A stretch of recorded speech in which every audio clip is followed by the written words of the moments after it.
ছেষট্টি হাজার। তার মানে আমডাঙ্গা মানুষ আমাকে ভালোবাসেন, আমডাঙ্গা মানুষ আমাকে ভোট দিয়েছে। আমাদের রবীন্দ্র এসে গেছেন, আমাদের সভাপতি। আসুন রবীন্দ্রবাবু। তো আমি আজকে বক্তব্য একদম ঘরোয়া পরিবেশে আমি বক্তব্য রাখছি।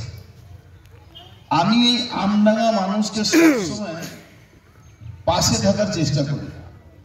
আমি আবার কিন্তু বহুদিন ধরে চেষ্টা করছিলাম কি জাকিরদাকে কিন্তু ভারতীয় জনতা পার্টিতে আনতে হবে। এবার কিন্তু জাকিরদাকে আমরা আনতে পেরে আমরা আমডাঙ্গা যে আমাদের শক্তি বৃদ্ধি কত করতে পেরেছি সেটা তৃণমূলকে গিয়ে জিজ্ঞেস করো হার কি হয়ে গেছে।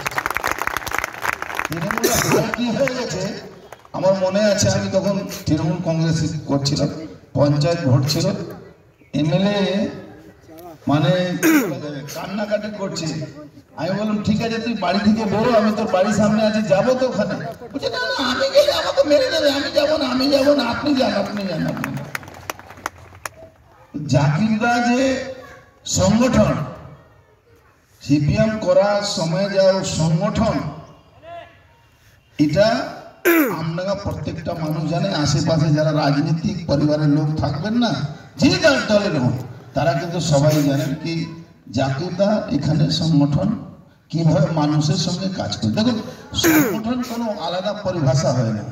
যে যত মানুষের সঙ্গে যোগাযোগ করবে, যে যত মানুষের কাজ করবে, যে যত মানুষের পাশে থাকবে, তার সংগঠন এমনি বেড়ে যাবে। এটাই সংগঠনের মূল রহস্য হোক, এটাই সংগঠনের মূল কাজ হোক, যেটা জাকিরদাকে দেখে আমরা আজকে আমাদের এখানে রবীন্দ্রবাবু উপস্থিত হয়েছেন, উনি বক্তব্য রাখবেন। আমি রবীন্দ্র কিন্তু জয়েন করিয়ে দিয়েছি জাকিরদাকে, আরো যারা আসছে তাদের জয়েন করিয়ে দেব। আমি একটু নর্থ কলকাতা যাব। আমাদের আমডাঙ্গা একটা এমন জায়গা, এই জায়গাটাকে আমাদের জিততেই হবে।